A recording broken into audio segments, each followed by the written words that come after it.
Hi guys, it's Cristel, and for today's video, I want to share something with you guys.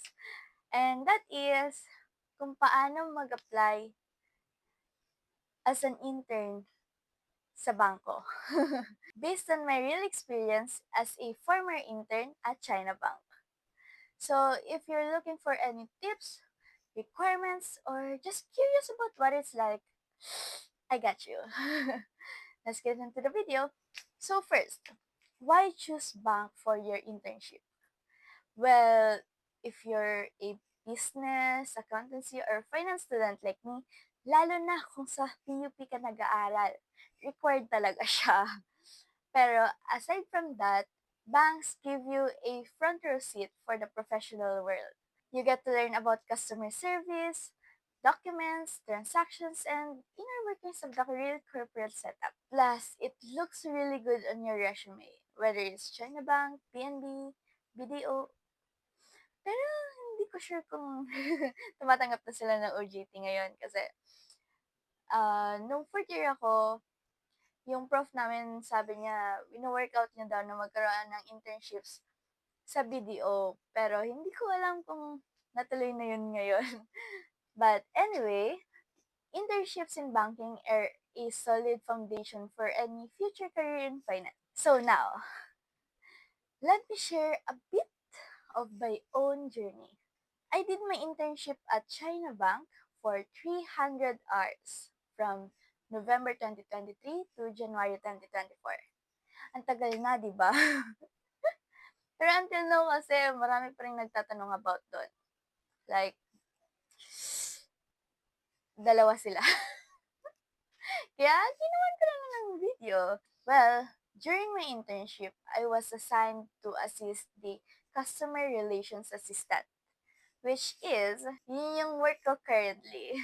Which meant I got to work closely with the clients and support the frontline operations. I wasn't just sitting around doing clerical stuff. I was actually involved in meaningful tasks. One of the most interesting parts, I was trained to handle the BIR online payments. It felt overwhelming at first, but the staff guided me really well. I learned how to verify details and log transactions properly. That experience made me more confident and detail-oriented. Now let's talk about how you can apply as an OJT at a bank, just like I did. A little backstory. Lo, backstory na naman. That time, naghintay talaga ako ng guidelines about sa internship galing sa prof namin. Pero surprise! Wala siya binigay. Super clueless ang taong ito. Kaya nung natapos yung meeting namin, gumawa agad ako ng resume. Tapos, may nirelease silang list ng mga may MOA na. Tapos, ninote ko lang yung mga malalapit dito sa bahay. Then, pinuntahan ko siya kaagad kinabukasan. Una kong pinuntahan is yung land bank sa bandang Mega Mall. Kaso, 10 na daw yung OJT doon. Kaya, naglakad na lang ako papuntang PNB Eton Corinthians. Kaso, need pa ng exam sa Pasay. Kaya, pupunta na lang ako sa Robinsons Bank Galleria. And boom! Natanggap ako. Super proud ako nun pag-uwi kasi parang ang OA nung pinagdaanan ko. Niligaw ba naman ako ni Google Maps? Pero on my way home, na-realize ko, pahirapan sa pag-commute araw-araw. That's why I tried other banks pa. Nag-try din ako sa Land Bank Cainta. Kaso, since bago pa lang yung interns doon, matatagalan pa bago ako makapasok. Meron pang banks na malapit sa amin, which is yung China Bank and RCBC. And both banks is need na sa head office mag-apply, so may possibility na di ako dito sa malapit sa amin ma-assign. Pero super desperate na ng taong nito, kaya nag-apply pa rin ako. And dahil paborito ako ni Lord, naglalakad lang ako araw-araw papasok at pauwi. Okay, so tapos na yung backstory natin and here's the step-by-step process. So step 1, prepare your documents. Make sure na meron kang application letter and resume. Sa China Bank, pwede mong isend yun sa HR through email. And yung email na yun is pwedeng manggaling sa prof mo kung sa PUP ka nag-aaral since partner sila ni China Bank. After that, may magte-text sa'yo kung willing ka bang mag-proceed sa short interview. Pero after ng interview naman, ibibigay na sa'yo yung mga list ng requirements like application form na manggagaling naman sa kanila.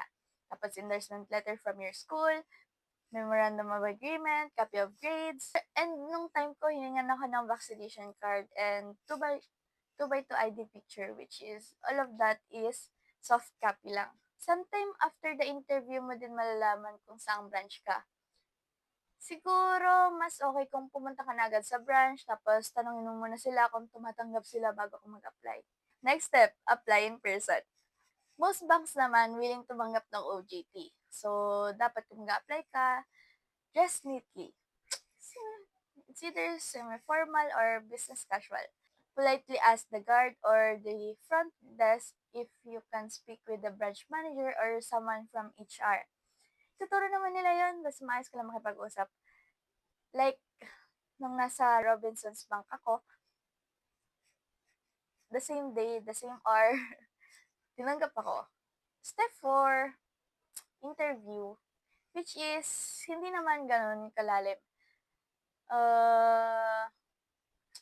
Some branches will ask a few basic questions. Kasi nga, pumunta ka dun, di ba? Siyempre, alangan naman, tanggapin ka nila nang wala silang kaalam-alam tungkol sa'yo. Kung hindi nila alam kung saan school ka galing and stuff like that. Tapos kung gaano katagal ka ba. Oh, yun, ganun lang yung mga tanong. Galit. Yun lang. So, basically, kung mapasa mo yung mga requirements mo, ma-approve ka na naman agad eh. Yeah. So, meron tayong frequently asked questions. Wow!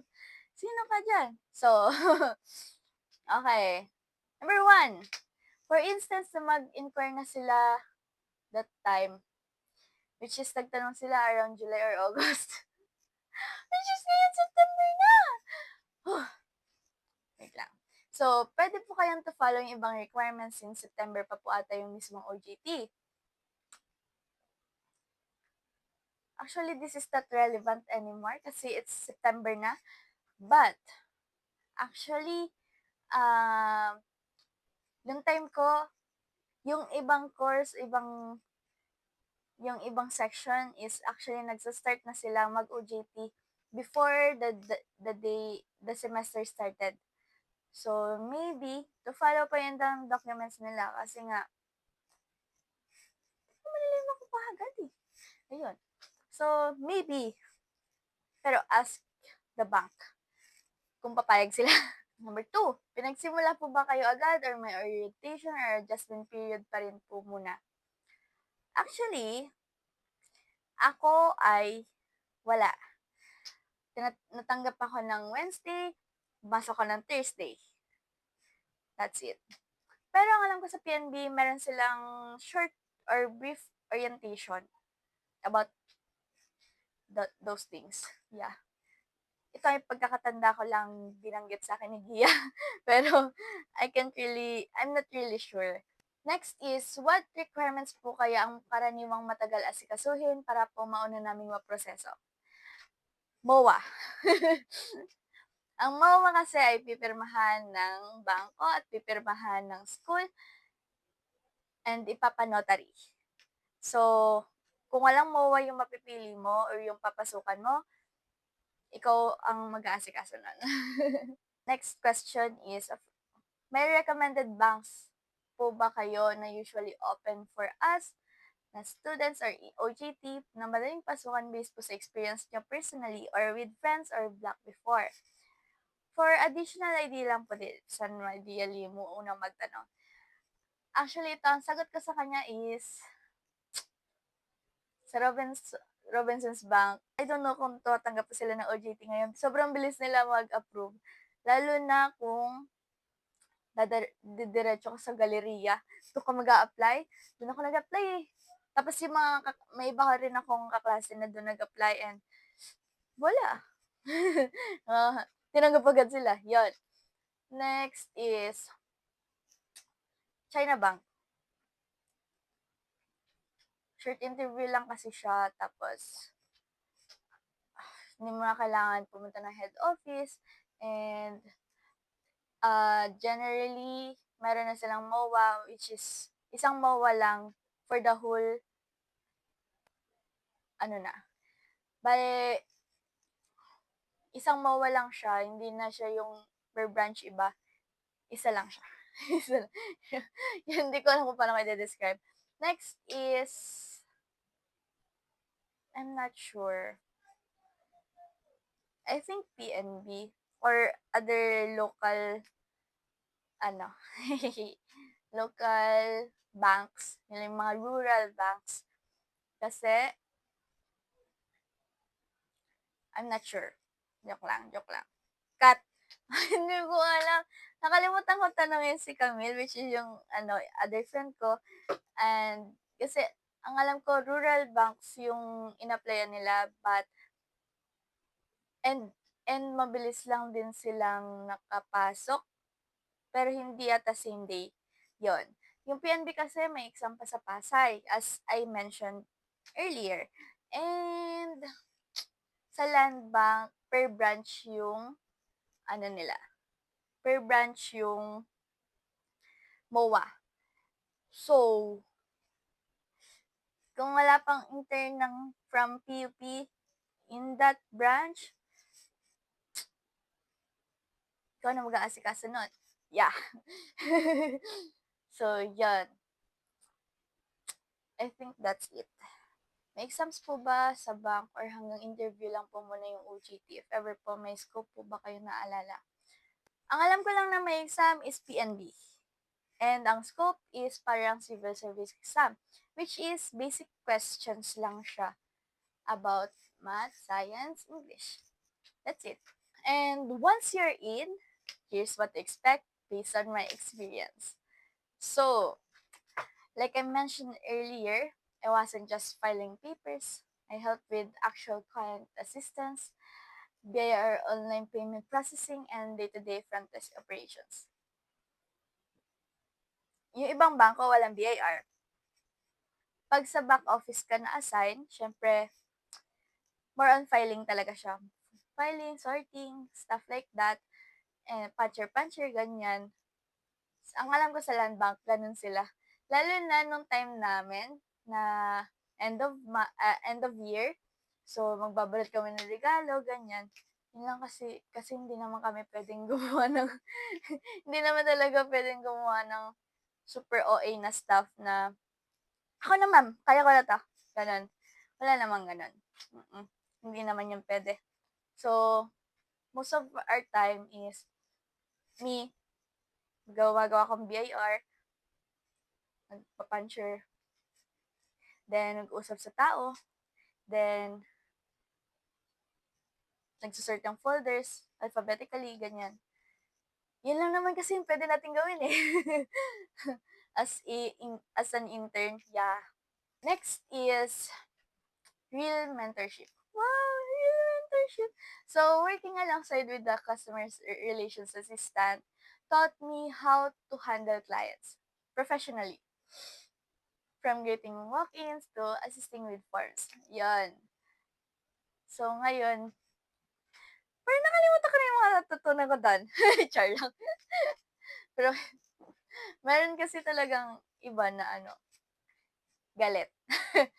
Pero, that's out of my, nung OJT ako. Ngayon, sa akin na sila nagagalit, char. Next is dress code. Wear business attire. Clean, professional, and simple. No denim, slippers, or flashy outfits. Sa amin, bawal sneakers. That is not allowed kahit Friday kasi hindi ka naka-uniform. Hi guys. Hi. It's morning and I don't have a mic kasi upon editing this video, napansin ko na wala palang audio yung bandang dulo kasi namatay yung mic ko. So, I have to redo this part and bear with me kasi I forgot na kung ano yung mga sinabi ko that time. So, papabilisin na lang natin to kasi nasa around 15 minutes na tong video na to. Ano po? Na? So, learning environment, expect to learn a lot, not just the technical stuff, but also soft skills like communication, patience, and confidentiality. Anyways, that's common sense. Kaya nyo na yan, guys. Malaki na kayo. Pero, so, few tips lang. Oh my God, sorry. Umiyak na bata, meron tumatahol na aso, and I don't feel well, so, my voice is kinda, yeah, so, bear with me. Okay, few tips lang. Take initiative. So, don't wait to be told what to do. Offer to help when you're free. Lalo na pag frontliner ka like me, wala masyadong client, lalo na pag hapon, that time ngayon, sobrang dami ng client, dinalagsan na nila ako. Yun. So, ikaw na mismo yung mag-ask, Mami, pwede ba akong gawin? Yeah. Mag-isip sila ng gagawin para sa'yo. Okay, next, be professional, always be polite, whether to clients or staff. Common sense na to, kaya nyo na yan, guys. Okay, next, ask questions. It's okay not to know everything. That's what OJT is for. So, lalo ng unang araw ko sa China Bank, I have to ask kung ano ibig sabihin ng mga jargons na binabanggit nila kasi wala talaga akong idea. So, okay lang maging clueless. Hindi naman sila tatanggap ng OJT kung ayaw nila ng maraming tanong, no? So, kung explore mo lang, magtanong ka lang na magtanong kasi in the end of the day, kahit super busy nila, sasagutin ka pa rin naman nila. Okay, so last, value the experience. Even the smallest tasks teach you discipline and detail. Okay, pumasok ko ng China Bank na hindi ako marunong magbalot ng gift. And now, I'm pretty confident na. Kung titingnan mo lang na positive lahat ng gagawin mo sa loob, it's pretty cool. Marami kang matututunan. And that's it. That's how I applied and what I experienced as an OJT at China Bank as a PUP student. So, if you're planning to apply as an OJT, go for it. Take the first step and trust that you'll learn and grow so much in the process. Thanks for watching, guys, and good luck on your OJT journey. See you in the next one. Bye!